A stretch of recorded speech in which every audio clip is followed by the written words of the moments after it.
हर हर महादेव साथियों, स्वागत है आपका मेरे YouTube channel Rakesh Yadav life में। तो चलिए आज का वीडियो हम शुरू करते हैं।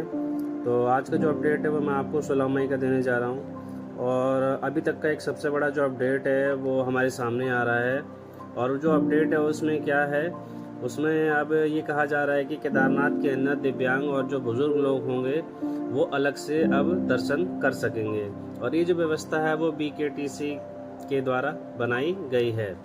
तो अब जो दिव्यांग लोग हैं या जो बुज़ुर्ग लोग हैं वो आसानी से बाबा केदार के दर्शन कर सकेंगे। तो चलिए मैं आपको इसको और भी विस्तार से इस खबर को, इस न्यूज़ को बताता हूँ। चारधाम यात्रा के दौरान बद्रीनाथ व केदारनाथ धाम में दिव्यांग और बुजुर्ग को दर्शन के लिए लाइन में खड़ा नहीं होना पड़ेगा। पहली बार बद्री केदार मंदिर समिति दिव्यांगों व बुजुर्गों के लिए अलग से दर्शन की व्यवस्था कर रही है। इसके लिए SOP भी तैयार कर ली गई है। बद्रीनाथ व केदारनाथ में अभी तक दिव्यांगों व बुजुर्गों के लिए दर्शन की कोई अलग से व्यवस्था नहीं थी। उन्हें भी आम श्रद्धालुओं की तरह लाइन में दर्शन करने पड़ते थे। BKTC ने दिव्यांग व 70 वर्ष व उससे अधिक आयु के बुजुर्गों के लिए सुगम दर्शन की व्यवस्था बनाई है। इससे धामों में दिव्यांगों व बुजुर्गों को दर्शन करने में बड़ी राहत मिलेगी। BKTC ने नई व्यवस्था को लागू करने के लिए SOP तैयार कर ली है। जल्द ही नई व्यवस्था धामों में लागू की जाएगी। SOP के अनुसार शारीरिक व मानसिक रूप से दिव्यांग बुजुर्ग श्रद्धालुओं को दर्शन करने से पहले अनिवार्य रूप से मंदिर समिति के काउंटर पर पंजीकरण कराना पड़ेगा। बुजुर्गों को आधार कार्ड व दिव्यांगों को दिव्यांगता प्रमाण पत्र दिखाना होगा। बद्रीनाथ व केदारनाथ धाम में सुबह व शाम को आधा घंटा का समय निर्धारित किया जाएगा। बद्रीनाथ व केदारनाथ धाम में आने वाले दिव्यांग व बुजुर्ग श्रद्धालुओं के सुगम दर्शन के लिए BKTC ने नई व्यवस्था बनाने की पहल की है। इससे दिव्यांगों व बुजुर्गों को आम श्रद्धालुओं की तरह दर्शन करने के लिए लाइन में इंतजार नहीं करना पड़ेगा। उनके दर्शन के लिए अलग से समय निर्धारित किया जाएगा और जल्द ही इस व्यवस्था को लागू कर दिया जाएगा। तो केदारनाथ के अंदर अब जो दिव्यांग लोग हैं या जो बुजुर्ग लोग हैं उनको लंबी लंबी कतारों के अंदर खड़े होने की आवश्यकता नहीं है। अब वो आसानी से बाबा केदार के जो दर्शन है वो कर सकेंगे। तो ये एक बहुत बड़ा जो अपडेट है, ख़ास तौर पर जो वरिष्ठ नागरिक हैं या जो दिव्यांग लोग हैं उनके लिए जो अपडेट है वो अब BKTC के द्वारा जारी किया गया है। क्योंकि जो युवक हैं, जो जवान हैं, वो आसानी से 2 से 3 किलोमीटर की लाइनों में खड़े होकर बाबा केदार के दर्शन कर सकते हैं। लेकिन जो बुजुर्ग लोग हैं या जो दिव्यांग लोग हैं उनके लिए इतनी लंबी लाइनों में खड़े रहना या व्हील चेयर पर बैठे रहना वो कहीं ना कहीं एक बहुत बड़ा समस्या का कारण भी बनता था। तो केदारनाथ समिति, बद्रीनाथ समिति के द्वारा एक बहुत बड़ी पहल की गई है जिसके अंदर बुजुर्ग और दिव्यांग आसानी से बाबा केदार के दर्शन है वो कर सकेंगे। तो ये एक बहुत बड़ा जो अपडेट था जो मैंने आज आपको दिया है। अब चलिए इसके अलावा हम लोग बात कर लेते हैं कि केदारनाथ के अंदर इस समय जो करंट वेदर कैसा है। इस समय अगर हम लोग बात करें तो अभी जो केदारनाथ के अंदर मौसम है वो काफ़ी सुहावना बना हुआ है। ना ही किसी बर्फबारी के और किसी खराब मौसम के ऐसे कोई जो संकेत है वो IMD द्वारा जारी नहीं किए गए हैं। लेकिन अगर हम बात करें तो केदारनाथ क्योंकि दुर्गम स्थल है, इसलिए यहाँ पर जब आप ट्रैक करते हैं तो उस दौरान आपको बारिश से कहीं ना कहीं जूझना पड़ता है। बारिश जो लगातार आपको कहीं ना कहीं ट्रैक पर, यात्रा मार्ग पर देखने को मिलेगी। तो उसके चलते आपको अपनी जो पूरी तैयारी है वो बनाकर रखनी पड़ेगी।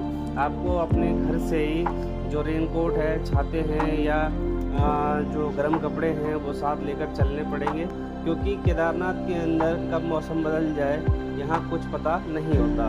तो आपको कहीं ना कहीं अपने साथ जो रेनकोट है, छाता है या रेन बूट्स हैं, ये सब कैरी करने बहुत ज़रूरी हैं। क्योंकि अगर आप गीले हो जाते हैं ट्रैक पर तो आप एक तो बीमार पड़ सकते हैं।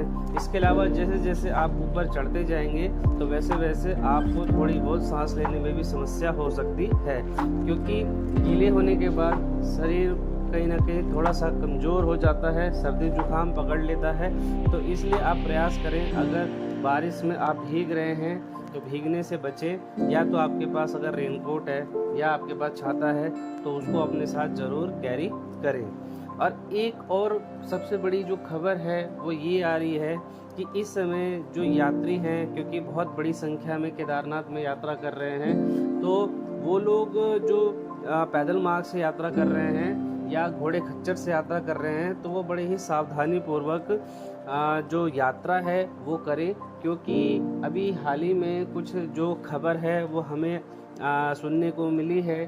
तो उसमें ये कहा गया है कि कुछ ऐसे यात्री थे जो पैदल मार्ग से यात्रा कर रहे थे, वो अचानक पैर फिसलने के कारण खाई के अंदर 50 मीटर खाई के अंदर गिर गए, जिसके कारण उनको काफ़ी जो चोटें हैं और जो उनकी शरीर की जो हड्डियां हैं वो भी टूट गई हैं।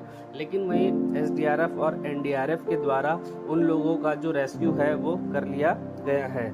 और वहीं हम बात करें जो घोड़े खच्चर से यात्रा कर रहे हैं, तो घोड़े खच्चर से यात्रा के दौरान भी कहीं ना कहीं थोड़ा बहुत जो एक रिस्क है वो बना रहता है, क्योंकि रिस्क ये बना रहता है कि क्योंकि वो एक जानवर होते हैं, वो कभी भी इधर उधर किधर भी जा सकते हैं। और जो घोड़ा खच्चर संचालक होते हैं उनको इतना कुछ खास अनुभव कह लीजिए या उनको इतना कुछ खास जो श्रद्धालुओं की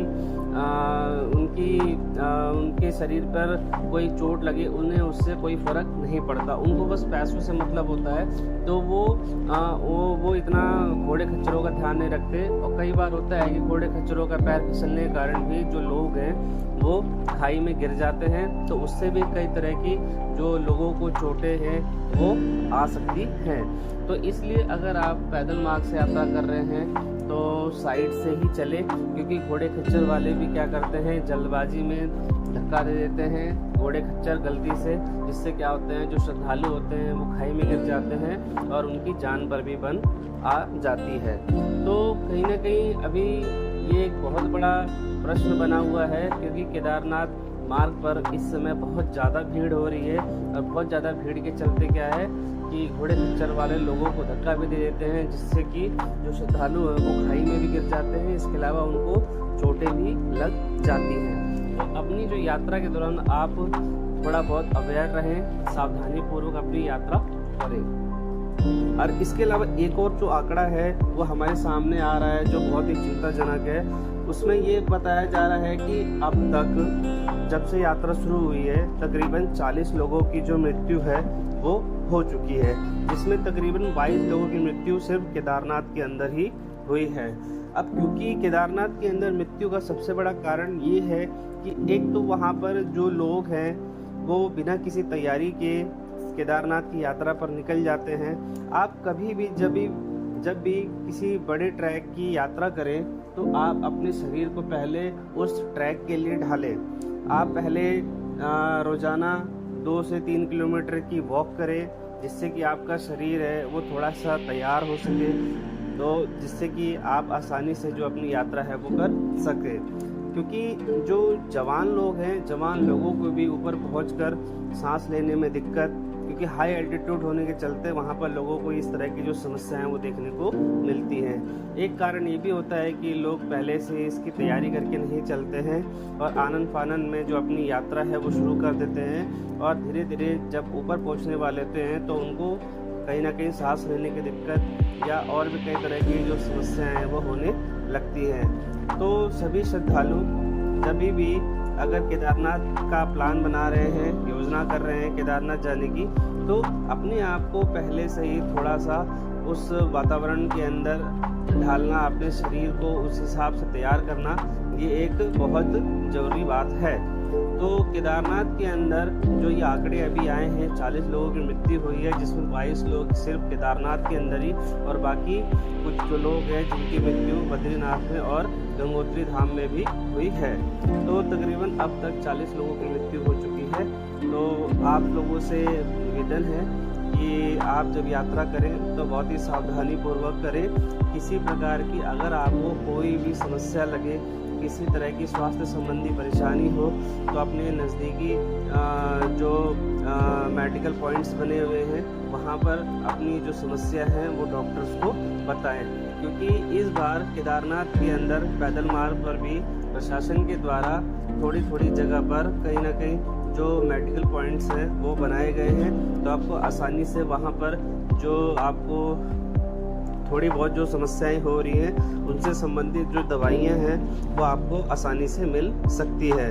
तो केदारनाथ के अंदर इस समय देखा जाए इस बार प्रशासन के द्वारा काफ़ी अच्छी जो सुविधा है वो मुहैया कराई गई है और प्रशासन भी ये चाहता है कि जो लोगों की यात्रा है वो सफल, सुगम और सुरक्षित रहे। तो इसके चलते प्रशासन ने इस 2026 केदारनाथ यात्रा के अंदर अपनी जो कमर है वो कसी हुई है। तो आशा करता हूँ जो ये अपडेट मैंने आज आपको दिया है वो अच्छा लगा होगा और इसी तरह के अपडेट से जुड़े रहने के लिए, नए लाइव अपडेट से जुड़े रहने के लिए मेरे चैनल को सब्सक्राइब ज़रूर करें और आपका बहुत बहुत धन्यवाद।